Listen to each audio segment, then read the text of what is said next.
வணக்கங்க சார். என்னோட பேர் இஸ்மாயிலு. எனக்கு ரொம்ப நாளாவே பேக் பெயின் இருக்கு. எதனால அப்படின்னு கேட்டிங்கன்னா, அதிகமா பைக் ஓட்டுவேன். அதிகமானா கிட்டத்தட்ட ஒரு நாளைக்கு 150, 200 கிலோமீட்டர் ஓட்டிடுவேன்.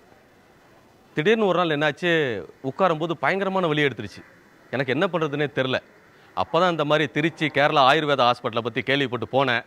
அங்கே போய் எம்ஆர்ஐ ஸ்கேன், எக்ஸ்ரே எல்லாமே எடுத்தாங்க. எடுத்துட்டு இது ஒண்ணும் உங்களுக்கு பெரிய பிரச்சனைலாம் கிடையாது. சரி பண்ணிடலாம். நீங்க அதிகமா பைக் ஓட்டுறதுனால தான் இந்த பிரச்சனை வந்திருக்கு. ஸோ ரெஸ்ட் எடுத்தா சரியாயிடும் அப்டின்னாங்க. அதே மாரி இந்த மாரி ஆயில்ல தடவி ஒத்தடம் குடுக்க சொன்னாங்க. அவங்க குடுத்த மெடிசினையும் எடுத்துக்க சொன்னாங்க. எல்லாமே எடுத்துக்கிட்டேன். கிட்டத்தட்ட எடுத்துக்கிட்டேன்னா 2, 3 வீக்ஸ் எடுத்துக்கிட்டேன். இப்போ ஓரளவுக்கு பெட்டராவே இருக்கு. என்ன பைக் ஓட்ட வேண்டான்னு சொன்னாங்க. பட் என்னுடைய தொழிலே அதுதான். என்னால பைக் ஓட்டாம இருக்க முடியாது. ஏதோ கொஞ்சம் கொஞ்சம் அப்படியே ஓட்டிட்டு இருக்கேன். பட் முன்ன மாரி இல்ல இப்ப பெயினு. ரொம்ப பெட்டராவே ஃபீல் பண்றேன்.